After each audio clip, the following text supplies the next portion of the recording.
السلام عليكم ورحمة الله وبركاته ومغفرته. د ډنګروالي د فار نبوي علاج. محترم پښتنو مو کړی ده چې ډنګر یم داسې شی راوښی چاغ سم.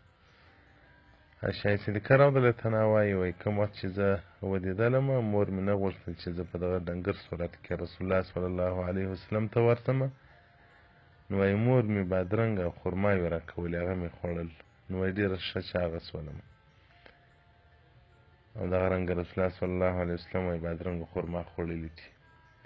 مواهب لدنیا صفحه 130 باب ما جاء في صفة فاکهة رسول الله صلی الله علیه وسلم. نو محترمه که ځان چاغه یې نو بادرنګ و خرما خوره مزه یې بس یاده د خلکو پر چمندۍ مزه یې به درسره جوړ سي.